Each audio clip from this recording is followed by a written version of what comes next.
um, madali na yung hands-on kasi kung ginawa niyo portfolio kung ginawa niyo portfolio, kinumpile niyo lahat ng recipes, pictures, madali yung, medyo mas madali yung hands-on. Okay po. Hindi, mahaba po pala yung portfolio. Kung lahat po yun, simula sa una. Hindi lahat, hindi hindi lahat ng modules na tinake natin we need to cover. Sige po. Morning, Jen. Morning, Chef. Good morning. Okay, so ano lang to this is just a special uh, uh, parang consultation class for today. Those na merong questions about the portfolio, I will give you a run-through lang of what the portfolio is. Kasi kahit ako nung una ako nagturo, parang ano ba yung portfolio? Ano ba yung use niya? What's objective? All of those things. Okay, so this is pretty much just a guide. Okay, consultation guide lang talaga siya. Okay, quick lang to, siguro mga 30 minutes, 40 minutes. Okay, so good morning, Gemma. Good morning, Jeff. Morning, Chef. Okay, siguro we can start muna. Okay? Yung iba kasi parang tapos na eh. Tapos na, Jeff, okay na ba yung portfolio mo? Nasimulan nyo na ba? Hindi pa, Chef. Nabisi ako doon sa visa eh. Kakatapos lang. Okay. Alright. Kasi may iba sa inyo nag-message na patapos na daw sila with the portfolio. Okay lang. No problem. Okay. So this is just a parang this will just be our final class for online. And then this will just parang more consultations on how to create your portfolio. Parang it's just a guide. Okay, so probably we can start in 5 minutes. Okay, let's see lang who will be joining us today for this special consultation. This will be just a quick 30 to 45 minute consultation. And then after, if you have other questions, we can discuss it later. Okay, so bale today, wala namang attendance. It will just be a parang guide lang for you guys para mas madali yung portfolio creation. Okay, let's start by in 5 minutes siguro.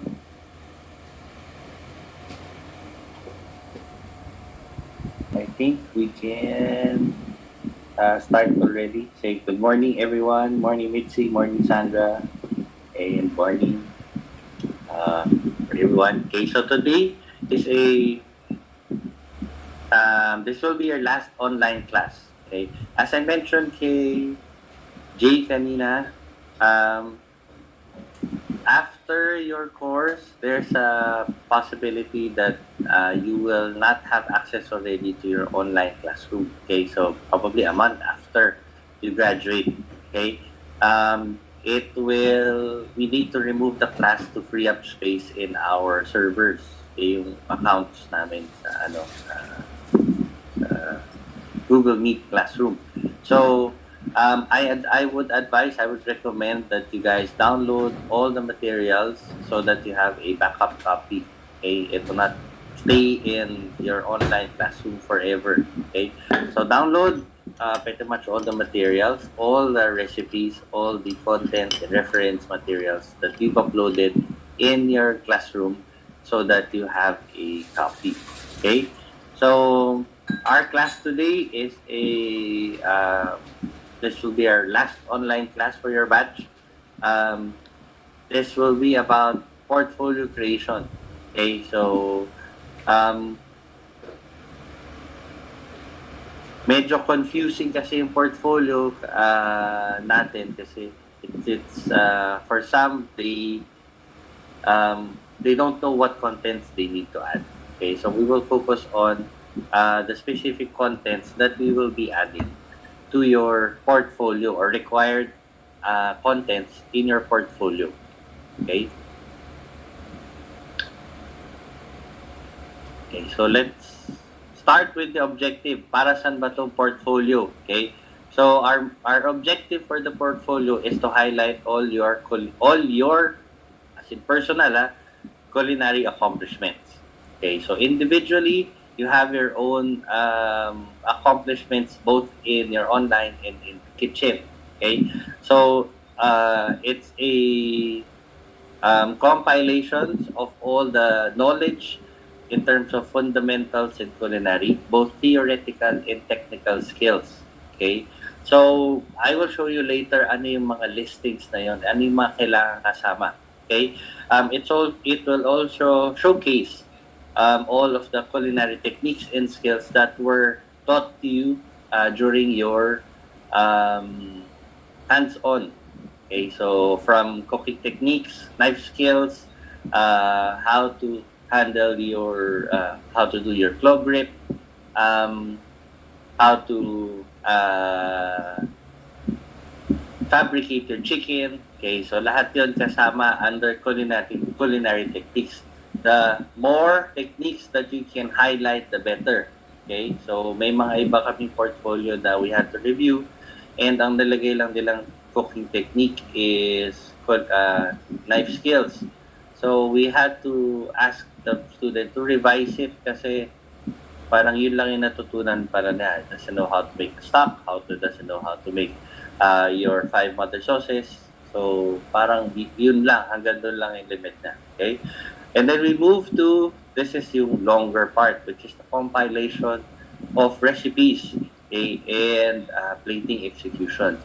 In the process of your hands-on, your face-to-face class, you are given the flexibility and creative freedom to actually plate your own. Okay, we give you a guide plate, but by the end of the session, you are still in charge of your own plating. So you need to highlight your plating executions as long as in partnership with your recipes and some cooking guides. Okay, so those are the objectives.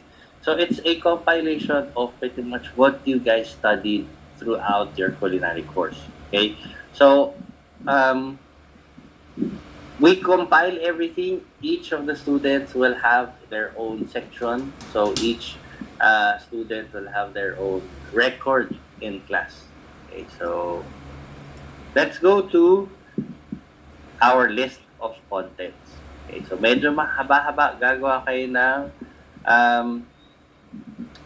sarili ng table of contents. So this is a sample of a previous portfolio. Okay, from kitchen tools, equipment, you have different knives, okay, and knife skills, basic vegetable cuts, cooking, cutting potatoes, appetizers, hors d'oeuvres, salads, sandwiches, stocks. So lahat ng ginawa nyo in class and in your online kasama. So kasama rin ang cuisines. Okay, so meron kayong international cuisines, meron kayong so Mediterranean, meron kayong Spanish, meron kayong Caribbean. So lahat yan will be included. So itong sample na to, medyo short kasi this is for another course. So wala silang international cuisine. Okay? So let's chop it up. Okay? Let's start first with some personal reflections. So kasama dyan are the first three. Okay, introduction, you have your acknowledgements and history of culinary arts as a profession. Okay, let's start first with the introduction. Okay, ano bang kasama sa introduction? Okay, so with your introduction, okay, you will be doing a personal reflection of why you took the course, what made you decide to take the course, and what were your expectations before you started. Okay, what were your expectations in our current setup, in hybrid setup? Okay, And then, what were your expectations in culinary as a course itself?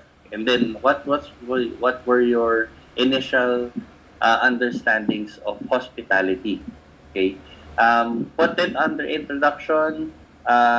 Usually, it's a page for your introduction. You can make it as long as you want, or you can trim it down.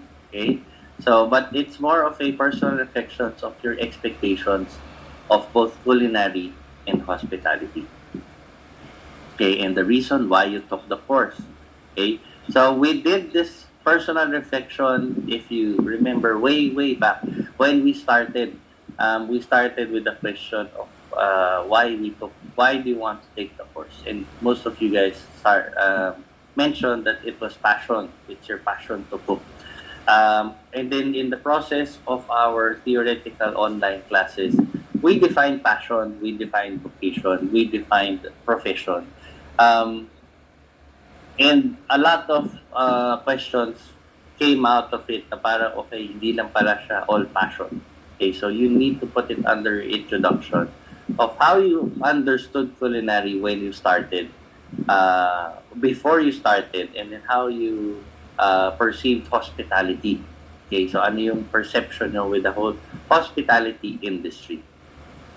Okay, and then we move to your acknowledgement. Okay, so this comes after your introduction.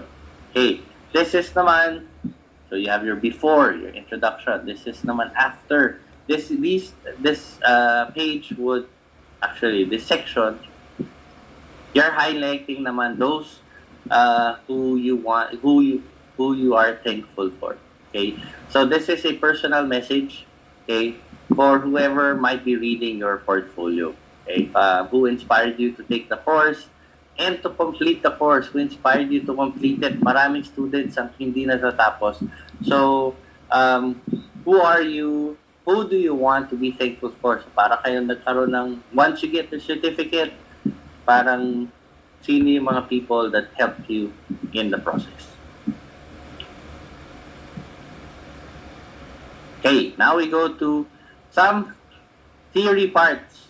Okay, so this is part pa rin of your introduction. Okay, so when we started our course, okay, so it was purely online. Our focus was more on understanding the hospitality industry, culinary arts, both as a science, as an art form. How did math become involved? So, from your understanding, okay, we can actually go back to some of our materials. From your understanding, can you give a brief history of culinary arts from your perspective? As an art form, as a profession, where did the foundations of culinary arts come from? Okay, who are the founding members? Okay, kung sino man yung, are there specific names that revolutionized the way we see modern culinary arts? Okay, you can, this one is a medyo lengthy section. Okay, so just focus on pretty much your understanding of the history of culinary arts. Kasi from here, we will check if you were able to understand pretty much the concepts and why we now have your mother sauces. Bakit nagkaroon ng modern culinary? Bakit nagkaroon ng hot cuisine? Bakit nagkaroon ng kitchen brigade? Where did it all come from? Okay, what was the need before, and then who created this modern way of handling culinary as part of the hospitality industry? So you need to give a rundown of all the names, all the fundamentals, and then why it was presented. So it's more of a history presentation. Okay? So clear naman? Clear so far? Clear, Jay? Clear, Chef. Yes, chef. Clear, Jeff? Okay. Sila Mitzi, clear? Yes, chef. Okay.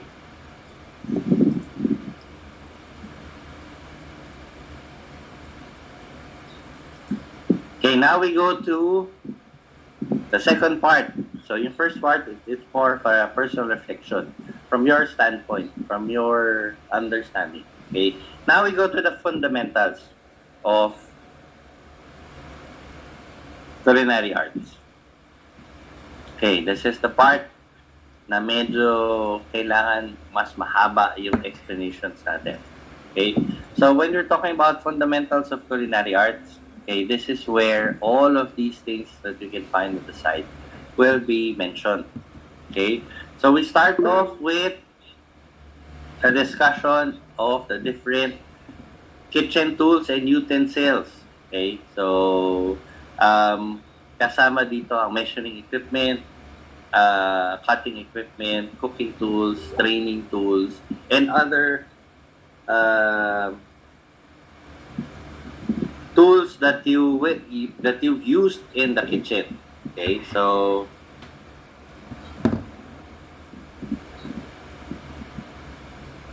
okay, wait a minute. Okay, you also need to highlight the different large equipment. Okay, from your hotline. Okay, hindi ko na-explain ko yung hotline. Siguro alam nyo na yan. Hotline, prep equipment, and then storage and cold station equipment. So, it's all listed down. Okay, photos is required in this section. Okay, so kailangan nyo lagyan ng pictures and you need to identify the usage of each. Okay, also need to indicate kitchen and equipment safety protocols. Gaano ba kataas ang storage nyo dapat from the floor? Ano yung tamang way of o ano yung tamang sink design? Ano yung tamang storage and what's the proper drying process? Okay, so all those things, okay, should be included in the first section. Wala pa tayong recipes. It's all about compiling the necessary equipment from large to small tools to utensils and knowing how to properly keep in and store everything. Okay?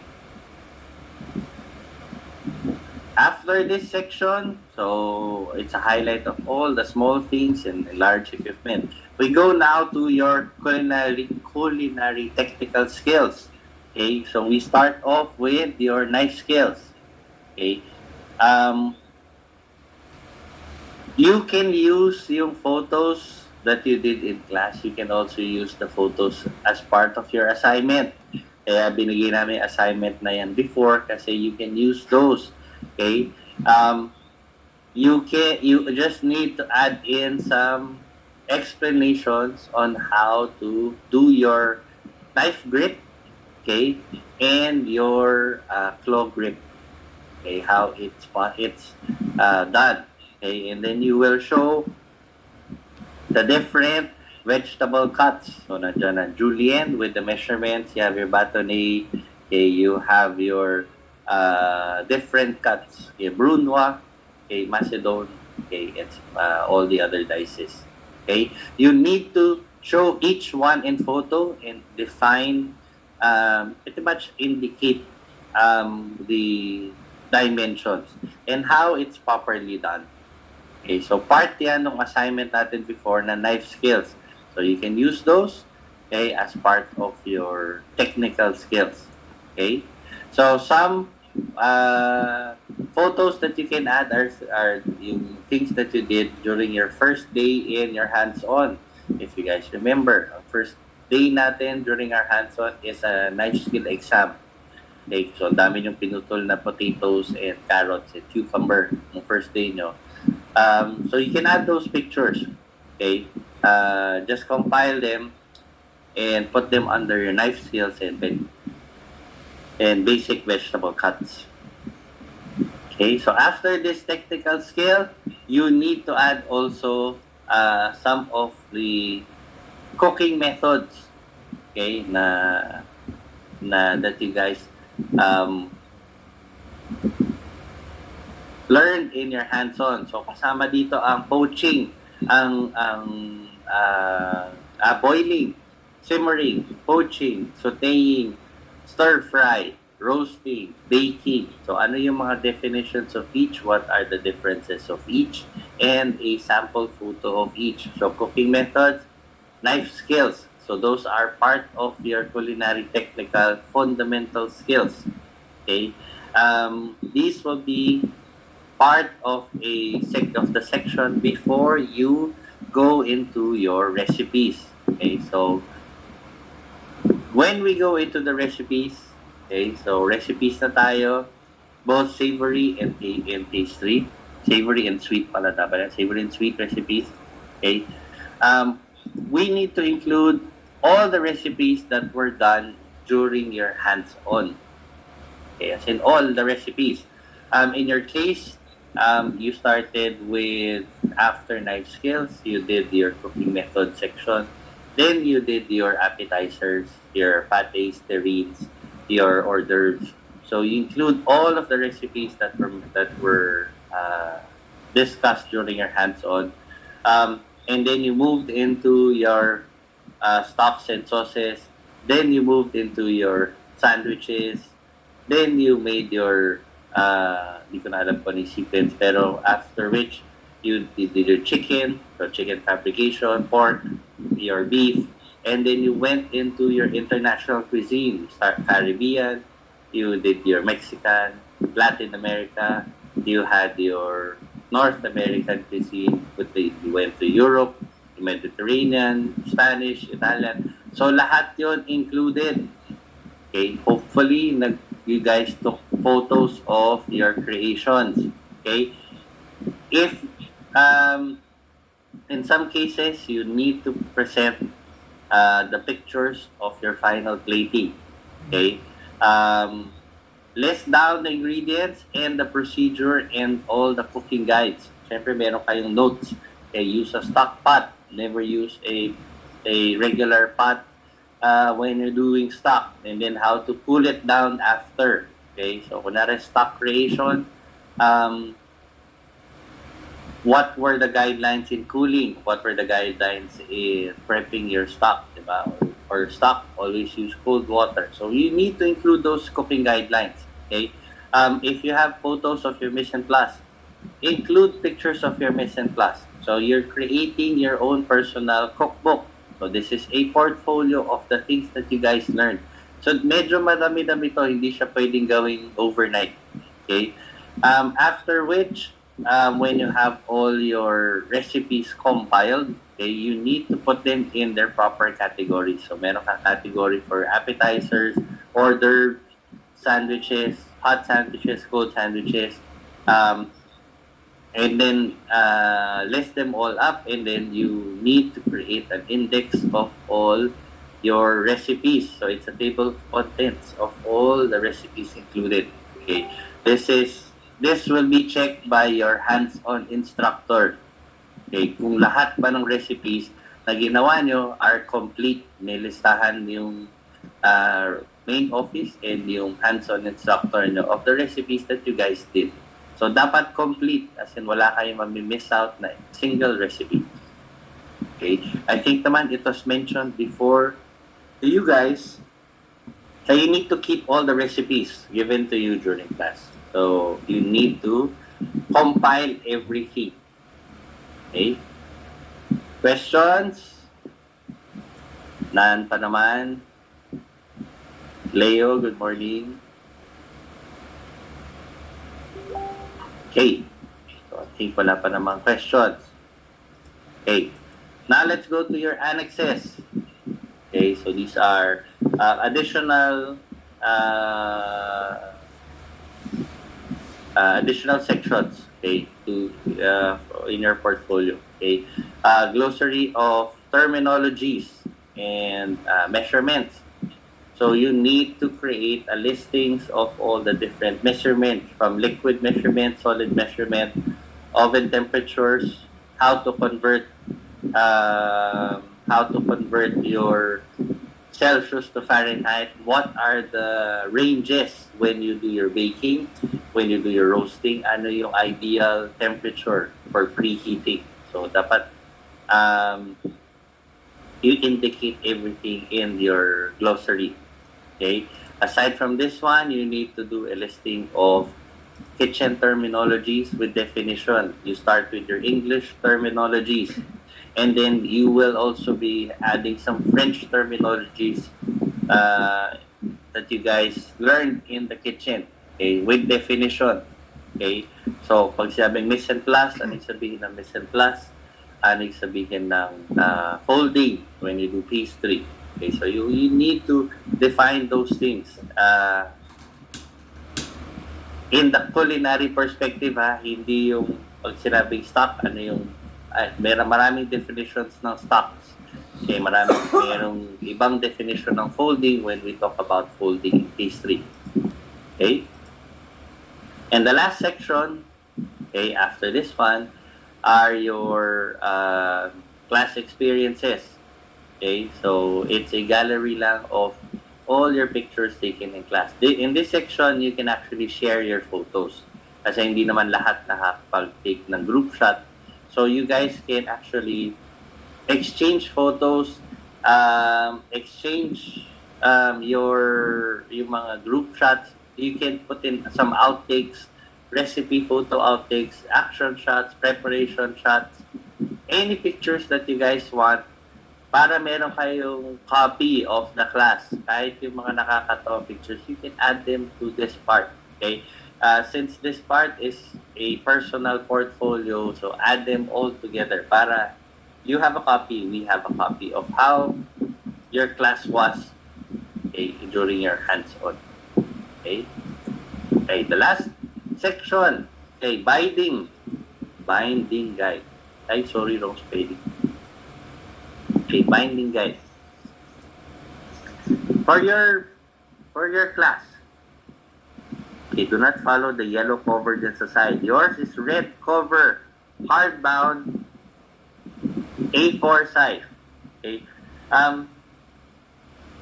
They said any font style and any font size. Iba-iba kasi, may iba lalaki, may iba liliit naman, ang tiny. Okay, so let's make it a general na lang. Regular text, ang range is from 10 to 12. Don't make it 14, masyado malaki. Okay, it's 10 to 12. Okay, don't make it 9, don't make it 8. Okay, masyado maliliit naman, medyo mahirap na basahin. For headers and title pages, make it 16 to 20. So it's up to you on how big you guys want it. Okay, you can use any of the 4 font families. Arial, okay, so pwede ka mag-Arial Narrow, Arial Bold, so pwede ka mag-Garamond, Calibri, or Times New Roman.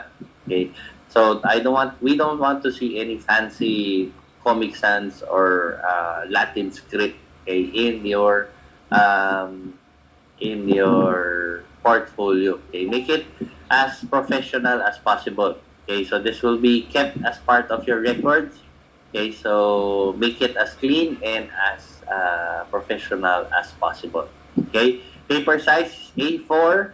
Okay, so when you're doing your designs, make sure that you choose the proper sizing for your paper. Make it hardbound, red cover. Okay, with your title engraved in the first page.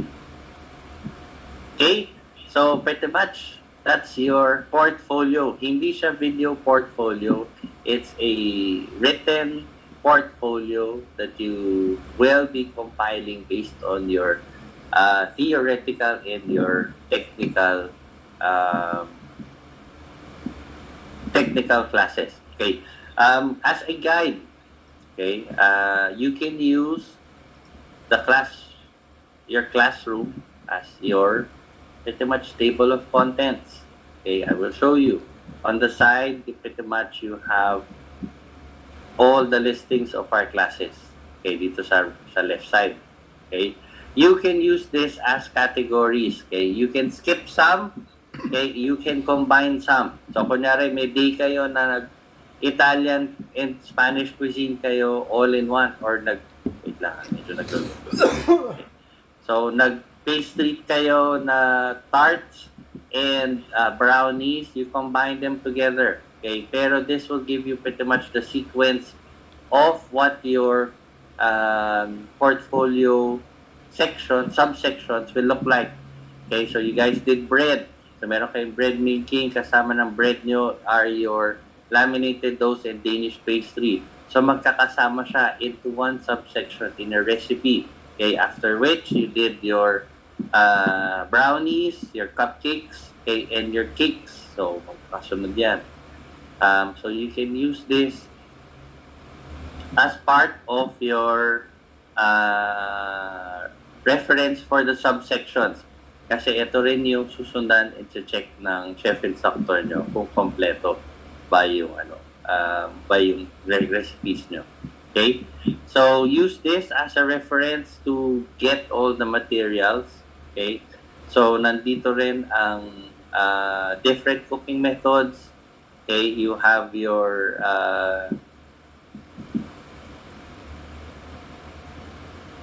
okay, knife scales, vegetable cuts, okay, understand equipment, okay, all of these things. So you can use this as reference. Yes, Jeff, question. Chef, question lang. Di ba meron tayong like yung mga different types of cuisines? Ano kung hindi namin ginawa sa hands-on? You can skip it. Okay. Hindi nyo nagawa, you can skip it.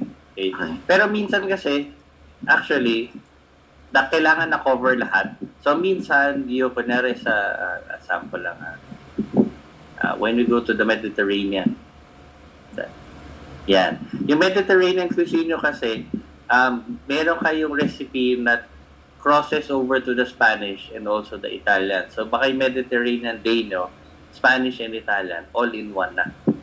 Okay, so pwedeng hindi kayo nag-focus on Spanish, pero sa Spanish, ginawa nyo probably is your gazpacho. You can focus on the gazpacho lang. So lump it up na into one section. Okay? So, do you guys have any questions? Okay, clear naman. Jay, clear tayo? Yes, chef. Okay, clear na. Okay. Mostly pictures. Okay. My advice dun sa ibang class is if they can actually share pictures. Pero yung final plating, dapat iba-iba kayo kasi iba-iba kayo ng ginawa. Okay. Yun lang, mise en place, cooking your stock, some kitchen equipment, you can share photos with your classmates. Okay? And also yung last part na photo gallery, you can share it with the entire class. Okay? Tapos meron tayong announcement. Okay? Your finals will be conducted on May 28th. Okay, May 28 na ha. Okay, it was posted in your group chat. Okay, all you need to submit before the finals is your hardbound printed portfolio. Okay, you bring it to your finals. Okay, on May 28. Okay, so yung sample natin today. Okay, so I will show you again ha, baka yun ang build as is yung gagawin nyo. Okay, this is not for your course ha, this is just a sample portfolio from a previous class. Okay, so yung sa inyo mas madami kasi this is just for a short course lang. Okay, yung sa inyo mas marami kasi you need to include all the international cuisines, all the recipes that you guys handled in your hands-on class. So, kasama. Okay? So, kasama rin ang pastry. Okay? So, medyo marami. Kita nyo with this sample, this is a short course. Umabot na siya ng 188 pages. Okay? So, ngayon pa lang sisimulan nyo na dapat yan. Dahil medyo mahaba-haba yung gagawin. Okay? So, clear? Clear, Jay? Jen? Opo, chef. Yes, chef. Okay. Medyo mahaba-haba to. Okay? So, I think pretty much, it's a simple guide lang. Sabi sa consultation lang. So, I don't want to keep you for today. Okay, we don't have... Yes, Jeff. Chef, yung sabi mo yung hardbound, so ibig sabihin parang gawin siyang libro, ganun ba? Yes, oo. Ano tawag sa gumagawa ng ganyan, Chef? Dati kasi yung mga printing shops mayroong ganyan eh. Pero hindi ko alam kung anong printing shop. Yung in any printing shop kasi, yung mga nagpe-print ng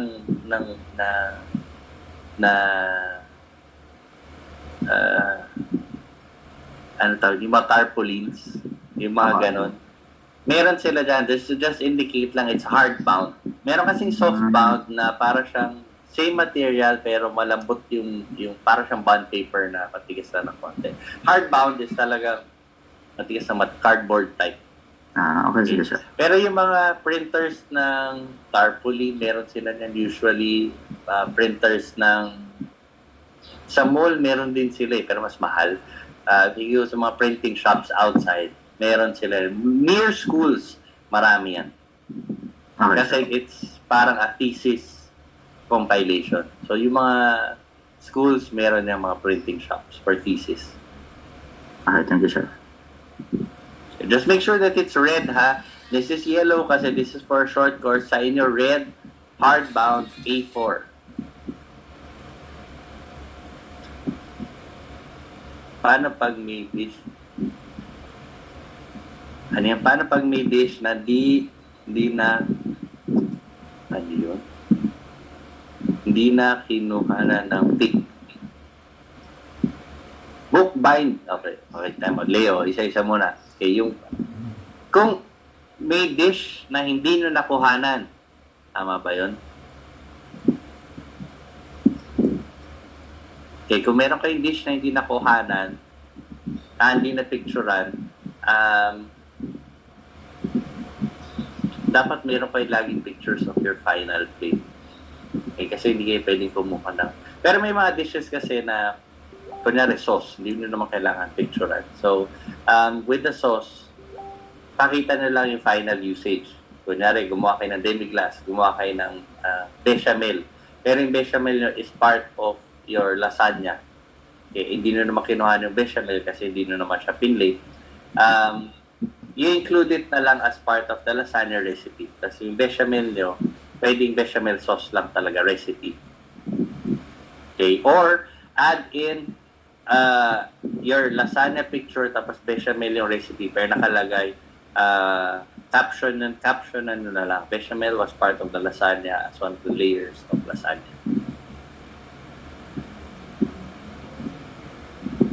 Okay? And then yung first question mo yung bookbind. Yes, it's bookbind. Tama ba tawag mo? Bookbind. Bookbound. Okay, so I think it's bookbound. Bind. Hindi ko alam. Okay, tama yan. Bookbind.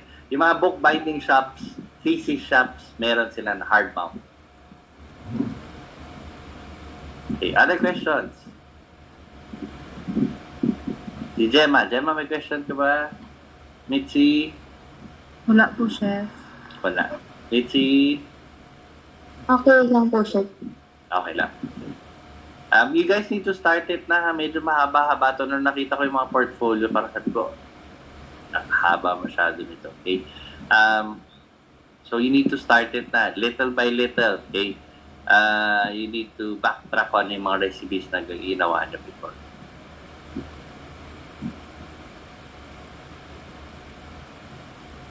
Okay, Jay, any other question? Wala na po, Chef. Wala na. Okay. Alright. Okay. So, this will be my last online class with you guys. So, thank you for staying with me for the entire parang year na yata tayo magkasama. Okay. Thank you. And I'm still open for any questions. If you guys have any questions, I will still be part of your group chat. So ask anything if you have any questions.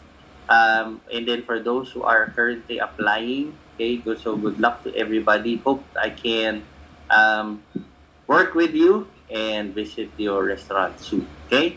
So let's see each other again soon, and thank you, ingat to everybody. Okay, thank you, and that's it from my end. Okay, I will see you guys. Okay, hopefully during your finals. Okay, thank you guys. Thank you, Chef. Salamat, Chef. Thank you, Thank Chef. you. All right, thank you.